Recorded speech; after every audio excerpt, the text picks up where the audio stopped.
Hi everyone, today we'll be talking about Clarissa Explains It All. Not the Nickelodeon sitcom from the early 90s, but instead the much more obscure, much less successful math rock band Clarissa Explains It All. I dare you to keep watching.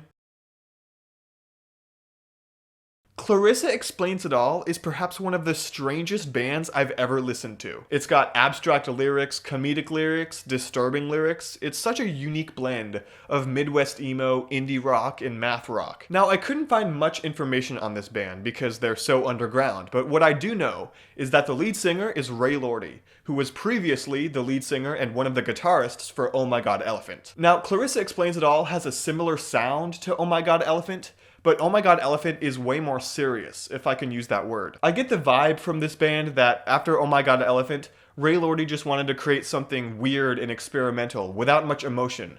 And boy did he succeed. Clarissa Explains It All only released 2 EPs, Demo on January 29th, 2009, and IDK3D on July 4th, 2010. Demo is definitely the sillier and more random of the 2 EPs, and you really feel that in the song topics they sing about. There's a song on here called What Pet Should I Get?, in which Ray considers all of the different animals he could get as a pet. There's a song called Kidnappers, where the gang reluctantly kidnaps a child, brings him home, and feeds him pasta. Now, this song is a good example of the creepiness in Clarissa Explains It All songs. Kidnappers seems like it should be a really funny song with the way it's presented, because of the lyrics and the way Ray sings them. Even the drummer is playing like a trap beat over the entire thing. But they're kidnapping a child, so it creates this weird uncanny valley effect where you don't know whether to laugh or to be scared. And you really don't know what the artist's intention was. There's another song on here called Edamame, which is about Ray getting drugged and hallucinating God and his mother beside him. So as a result of these hallucinations, Ray actually wants to thank the person who drugged him because he had such a positive experience. Now, a little behind the scenes here, Ray hallucinates his mother in this song because she actually died in real life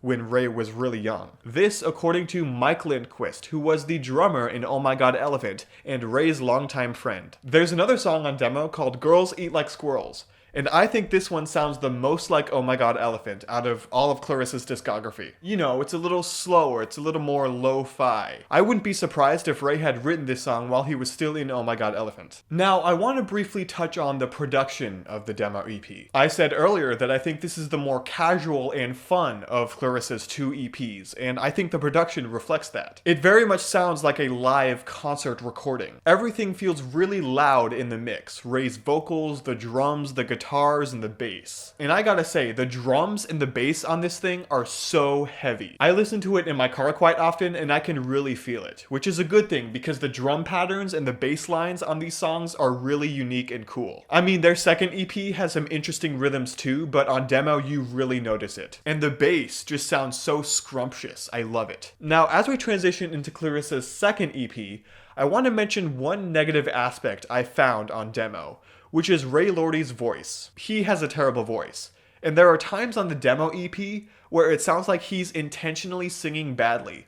I don't know, to be funny or something, but it doesn't really work, especially on the song Kidnappers. Now, their second EP, IDK3D, is much better in this regard because they put a high-pass filter on his voice, so his voice easily blends into the mix. In fact, everyone seems to be taking themselves much more seriously on IDK3D, and let me tell you, it really pays off. This EP is so good, and it's honestly difficult to describe it. I can say that this EP is much more punk rock than Demo was. The songs are a lot faster, and there's a lot more screaming and shouting on IDK3D. It actually reminds me of really early Joyce Manor, and I can't say that for Demo. Like I said before, IDK3D was released on the 4th of July, 2010, which might explain this cover art. The White House blowing up from Independence Day, but flipped upside down. It looks really weird from this angle, doesn't it? Kinda trippy. And that's probably intentional, because trippy is the best word I can think of to describe this EP. This thing is like falling down the rabbit hole of insanity. Things start out pretty normal with the song Aladdin Came. The beat and the guitar melody are about what you'd expect from a punk song,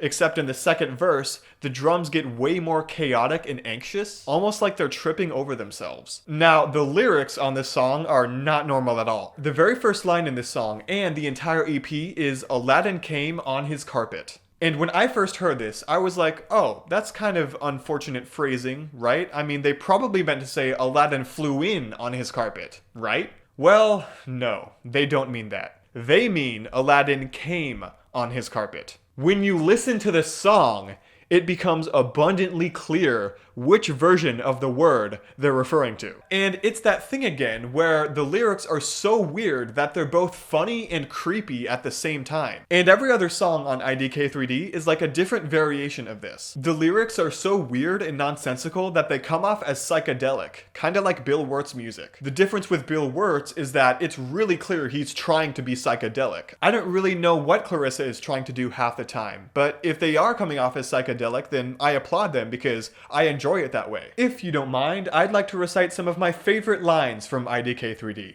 Echo slowly across the timelines. These split hairs keep my head warm. My bangs cover my third eye. Wait, I'm not lying. It's a metaphor. I'm trying to explain that I'm gliding away from Earth on a biplane. And the instrumentals here really match the hysteria of the lyrics. There are so many twists and turns in the music that it kind of disorients the listener, and it really adds to that whole psychedelic feel of the EP. Especially on the last two songs, This Ain't Fate and Mr. Apple Cider Man 2.5. Sorry, I just really wanted to say that song title out loud. That's probably half the reason for me making this video. Mr. Apple Cider Man has such a jittery guitar melody that it almost makes me dizzy to listen to. And This Ain't Fate is probably my favorite Clarissa Explains It All song, period. This song is about not wanting to be sucked into a world of new age mysticism. And everything about it just sounds so strange and otherworldly, especially the passage that part sends me every time. Anyway, that's just about all for Clarissa Explains It All. They only released 2 EPs a long time ago, and then they stopped. It's a real shame they broke up so early because I would have loved to have seen a full-length album from them. Their 2 EPs are great, but they're incredibly short, which in a way is impressive because they're also very immersive. But just imagine all of the cool experimental things they could have done with a full-length album. I mean, Mike Lindquist says that Oh My God Elephant is getting back together, so I'm excited to see what they do. And I'm excited to see Ray back in that capacity. But anyways, that's all for me. Thanks for watching. Leave a comment if there's some music you'd like me to talk about. And see you later.